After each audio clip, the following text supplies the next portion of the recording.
So if you shot, you can get it where your pan with them, you'll be all right. Yeah. Yeah, Sam. This workman's on right here. I like to work Sam Caldwell got been on great. He really has got the guy over there's going to speak. Yeah, I think he's doing it a little better. Well, good afternoon, ladies and gentlemen. On behalf of the National Park Service, let me welcome you here to Stones River National Battlefield. And thank you for coming out here to join us for these Union Artillery Battery programs and encampment for this weekend. What we would like to do for you folks is share with you the story of the artillery here at the Battle of Stones River, which is perhaps the most significant story as far as who would end up winning or losing this battle 146 years ago. And we'd like to tell you in kind of a two-pronged fashion. We are going to start the program by having my battery of guns out here fire for you folks so you can see and feel the power of artillery. Then we're going to talk about the impact of artillery on the men that are facing it on the other side, the Confederate soldiers, and hear from some of them about how they felt as they were facing these guns during the Battle of Stones River. And then we will conclude with another firing of the battery so we can basically blow everything we told you right out of your mind after with another big explosion. Before we get started with the firing, though, I have a couple of safety things we always need to cover when we do these types of programs.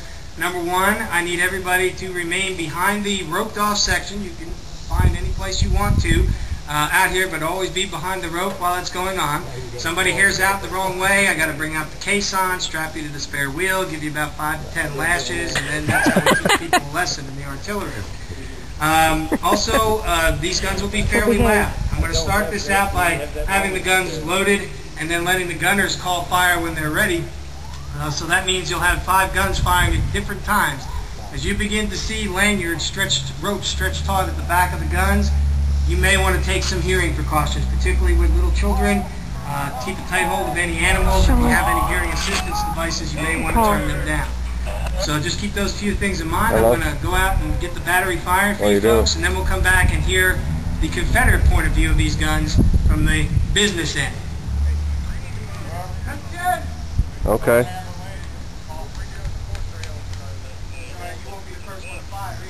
Yeah. This would be good.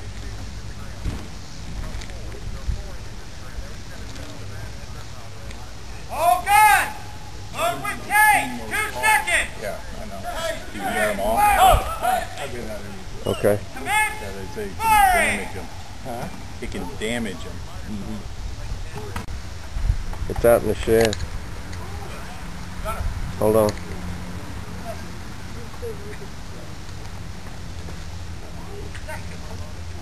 No, I'm still here. Yeah. Oh. Ready.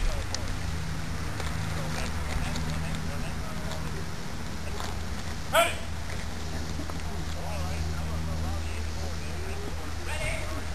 Well, hold on a minute.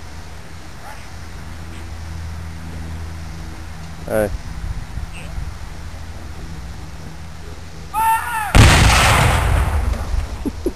Did you hear that? Huh?